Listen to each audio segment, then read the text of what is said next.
what the F?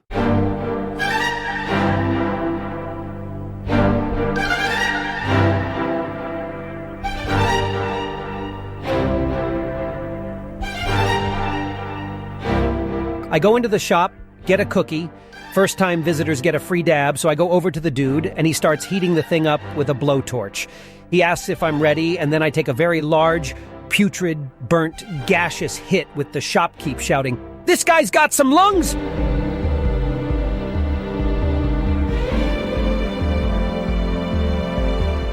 I feel it hit hard immediately and become disoriented. There's a chair behind me just for this reason, as well as the proverbial office water jug. I feel myself swaying back and forth as I get water, and then comment to the shopkeep that he was right about needing water. This is the last thing I say before I went under. After sitting in the chair for a couple of minutes, trying to regain my balance in order to leave, I realize that I'm experiencing something much more intense than the usual high, even much more so than when I have too much, which is like all the time. My last conscious thought was, I can't wait until this peak is over so I can leave, because it was too intense to be enjoyable. The next thing I know, the counter in front of me with all of the herb-filled mason jars behind glass changes, appearing as if it were in a video game, and then images of it would slide to the right like a comic book panel that would never end. One still of it would be tinted in green. Then as it passed by to the right, another panel of the same image would slide through without the green tint, and back and forth like this for what seemed to be hours. The green image gave me the feeling of my life away from home, and the non-tinted one, my home life. What came next was completely bizarre. This image then faded away, and then I felt myself move. Not physically, but what seemed like my spirit starting to slowly move to the right and down, so I guess southeast. All I saw in front was a black void, but then the whole screen was filled with boxes of light, sort of like the show Hollywood Squares, but much larger and without inane celebrities. These squares of light were yellowish-white and flashed rapidly towards their center. What wasn't illuminated showed the black void of a background, and that's all my existence was. It was at this point that I realized that I had no idea who I was, anything about my personal history, where I was, and that I even had a body. I had no clue what reality was. It seemed that all I knew and ever knew was right here in front of me, and that's just always how things were. As I kept traveling down and to the right with this array of visuals in front of me, I had a thought. Since this is how things always were, it must be death. I struggled to come to grips with the fact that I was going to die, and that's where I was going.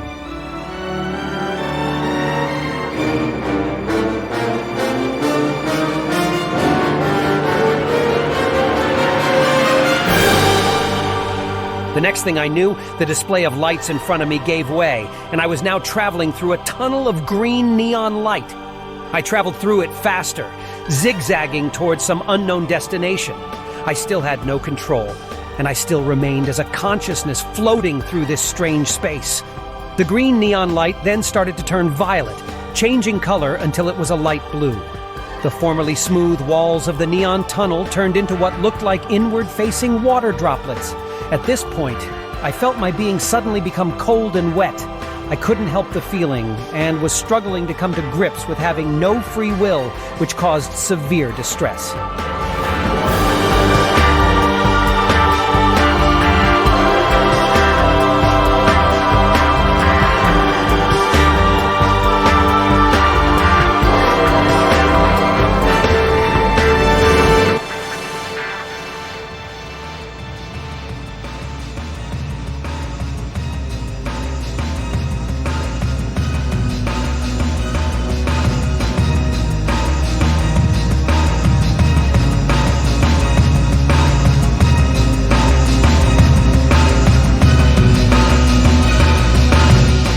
This whole time, my emotions ranged, mostly a mixture of fright, hopelessness, wonder, terror, sadness, and confusion.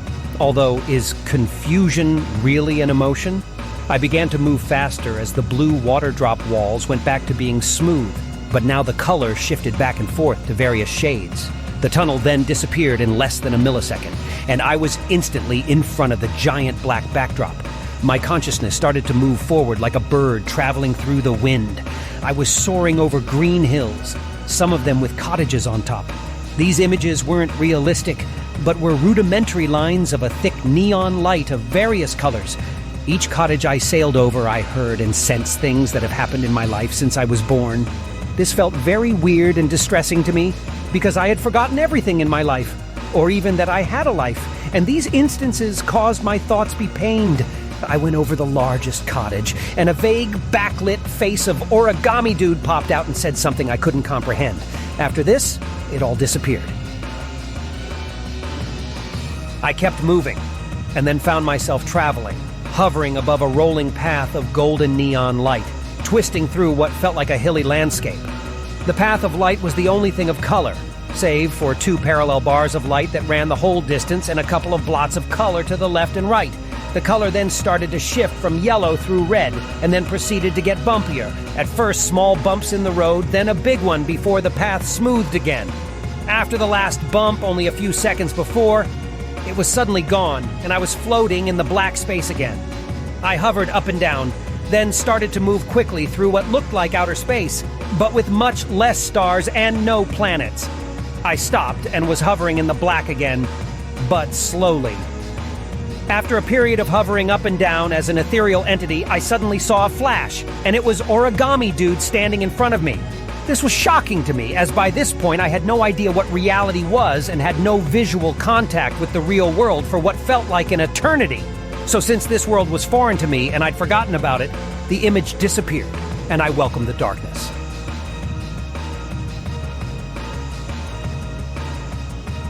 After a time of this, I saw another flash of light, and I was now standing to the left instead of the right, and saw Luis again. This time, it was his whole body, and I saw myself leaning against the open passenger door next to my car. This went away again, but then I felt a blow to my incorporeal self. I suddenly had a shocking question. Is this what I was supposed to go to? Is this the plane of existence that I belong in? I then tried to get back to me standing there next to my car, but my visual connection to reality was shaky. After trying to get back to our world and swaying back and forth, I landed back on Earth.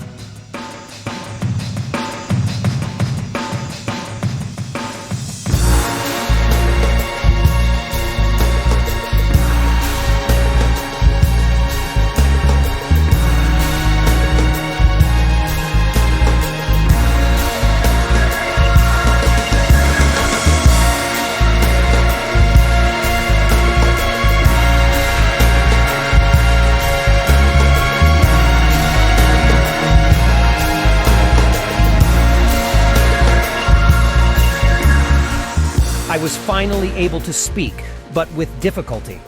The first thing I managed to get out was asking Luis if he was real. I blacked out for a couple minutes again, and was now leaning on a pole as I came to. I asked if he was real again, and if I were real, with him confirming both accounts. I moved over to the car and put my arms on the hood, wondering if it was real. He then persuaded me to sit in the car, which I did after a while. After I sat down, though, I noticed that I was extremely tired. I drifted in and out of sleep, with the sleep bringing me to another version of the dream world I was in before, but much less visual and with me being more restless. Again, the idea popped into my head that I was dead, and began to feel progressively more sad.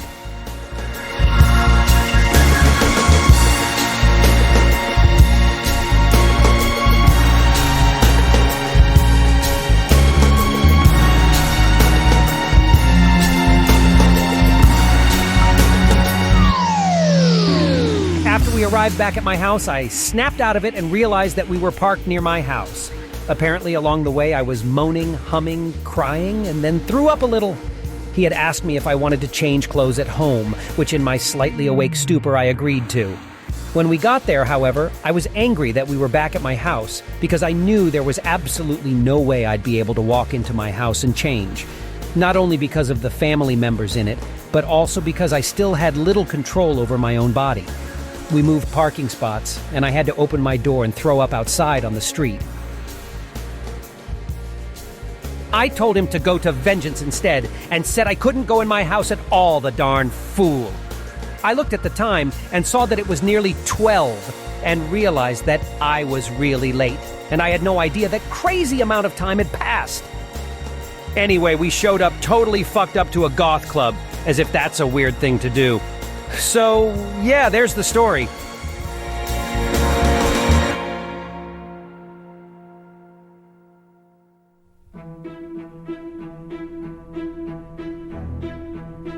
Epilogue. Final thoughts.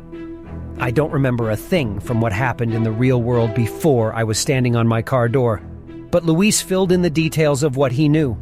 I guess I was sitting in the chair in the shop, catatonic it seemed, or like a comatose, slightly swaying back and forth. After about a half hour, those jerks went out to the parking lot and asked Luis if he knew me. So he came in and saw me there and tried to communicate. I guess this is when I saw/heard him when I was hovering above the cartoonish cottages. He said they then splashed water on my face, which probably means that the cold and wet feeling I got in the light tunnel was when this happened.